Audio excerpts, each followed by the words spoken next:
Hello, friend. Blessings. If we haven't met yet, my name is Alicia Lynn Diaz. I'm an Ayurvedic health practitioner. And if you love learning about Ayurveda and all things Ayurvedic psychology and inner depth work, then you're in the right place. Please subscribe to this channel and hit the little bell icon so that you can get notifications of when I update these videos regularly. So today I want to share a short but important message and reminder for you today, and that is to protect your prana. Prana, as you may know, is the all-pervading life force. It is the divine indwelling in our body that is animating us to life. And you may have heard this phrase, where your attention goes, energy flows. Well, that is also true with prana, or that is just talking about prana. So wherever you put your attention, your energy is going to go there.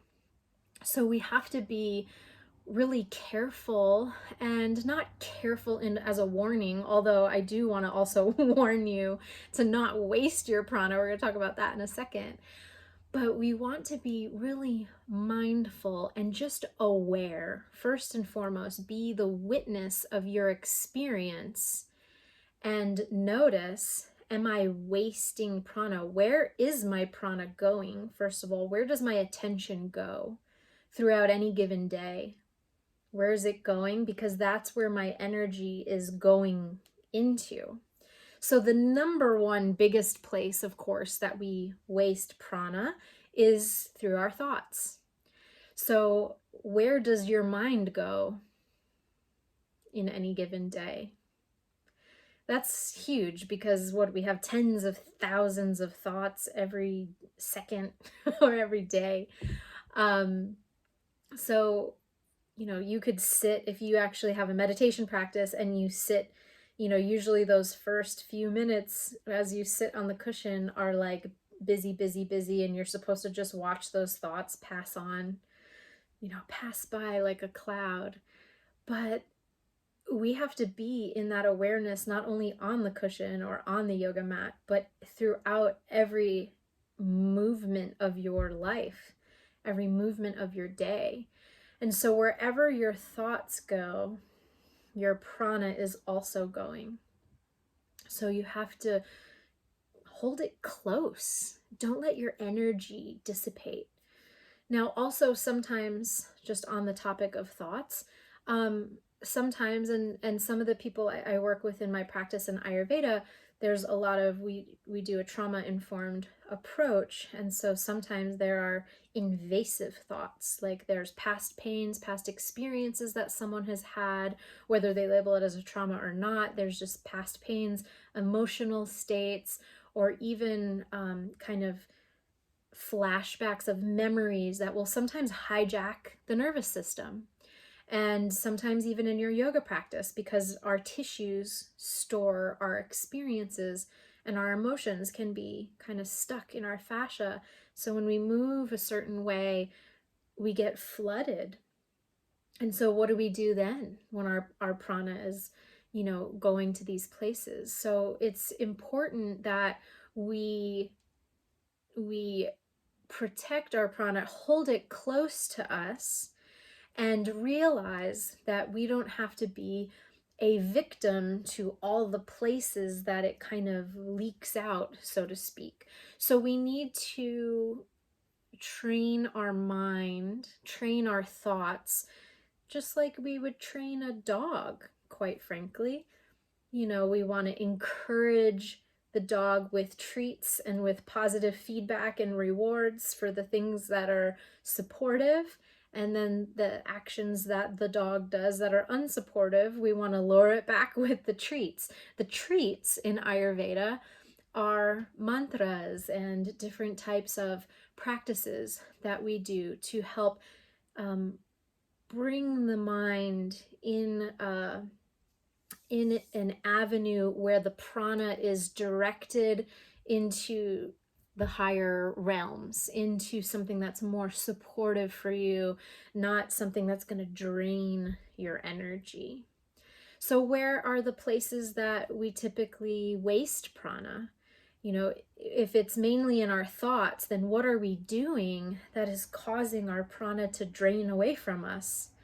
You know, number one, there were 5 quick things that kind of come to mind when I think about, oh, prana getting wasted. Prana becomes wasted when we talk unnecessarily.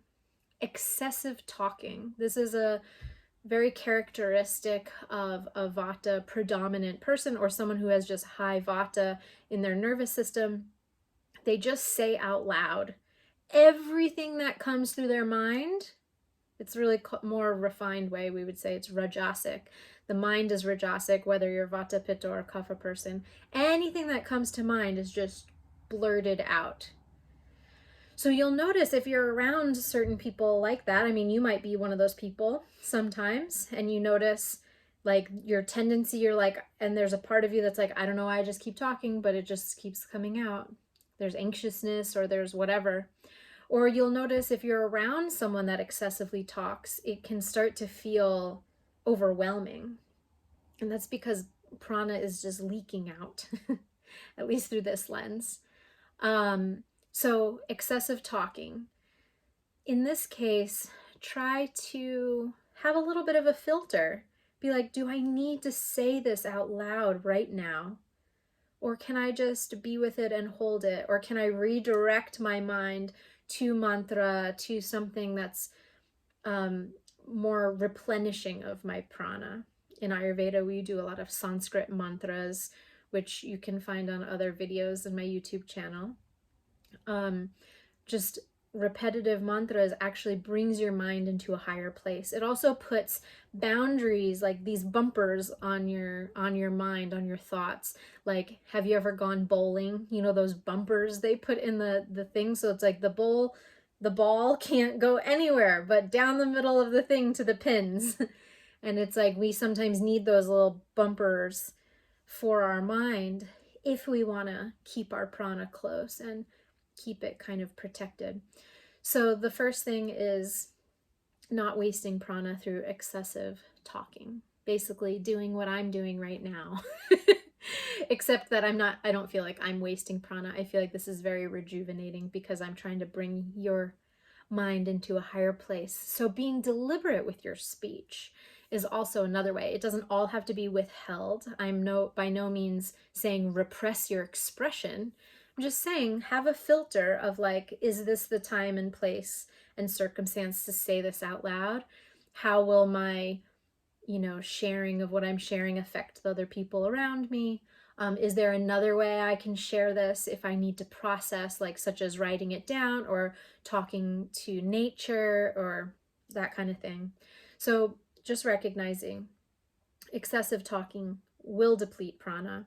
And even if it is beautifully high thinking, it's still going to effectively over time deplete prana, and it needs to be replenished through silence. Second one, excessive doing, just busy work. Like, do you sometimes feel like you're just going throughout your day to do stuff just to keep doing stuff where you have a hard time just stopping? Excessive doing of tasks and activities, big depleter of prana. 3 is worry. So using thoughts in such a way that they just keep looping in the same patterns where you're worrying about something, because worrying, they say, is just mental masturbation. It's not actually creating any new life. It's not actually creating an experience that is supportive to you in any way. It's not solving any problems. So we need to redirect, again, our mind. Either you face the thing that you're worrying about and create a solution, or you have to reorient yourself towards the thing you're worrying about and say, most of what the worry is encapsulating is illusion. It's either some some regret from the past or some fear of something that hasn't happened in the future. And so I need to be with the reality of what is right now. So we waste prana through worry. We also, number 4, we waste prana through excessive sensory stimulation. So how many sounds are on in your house right now when you listen to this video or wherever you are? How many different sounds, how many different screens, how many different things can you listen to and read and watch and do all at the same time? How many different sensory impressions can you take in on any given day? Every person is different with this, but if you overstimulate your senses through lots of different media, artificial lights, lots of different, lots of travel or whatever, there's going to be sensory overload. Just by virtue of this modern society, being in any city is mostly sensory overload. So you have to be cognizant and aware of, like, how am I wasting my prana? Are there things within my control that I can maybe not bombard my senses with, or give my senses a break at the end of lots of stimulation? And then the 5th thing, these are by no means an exhaustive list. I'm sure there are more ways we waste prana, but these are just my general 5 categories that came to mind today that I wanted to share with you. But the 5th one is avoiding emotion. Avoiding emotion really depletes prana, because we have this thing inside of us that's kind of coming to the surface. It's just like a bubble coming to the surface of the ocean, and that air just wants to escape from the surface of the ocean. But instead, we try to catch it with a tarp and hold it down, hold it down, hold it down. And it builds. So it gets stronger and stronger and stronger. So we have to use more of our prana, more of our energy, just to try to hold this thing down. That all it needs to do is have a release. All it needs to do is naturally come up to the surface and reunite with the greater energies of air. And so with emotion, if we're repressing it or suppressing it or just avoiding feeling, we end up wasting so much prana. So I would love to hear from you. Do you see yourself in one of these 5 examples? Or how are you wasting your prana? Like, what do you notice is one of your major wastes of prana, like leakage of energy? Where are you giving your energy away in a way that it doesn't need to be given away? And maybe what's just one little way that you're noticing, oh wow, I do this excessively, and I want to protect my prana and hold it close. So please protect your prana and hold it close. I look forward to reading your comments below. And also there's a link in the description below this video where you can download a free an Ayurvedic Psychology, Ayurveda and Emotional Healing Guide. So you'll see that. Go ahead and click that link and download it, and you'll get a more thorough description of some of the things we talk about on this channel, as well as emotional regulation and all of that.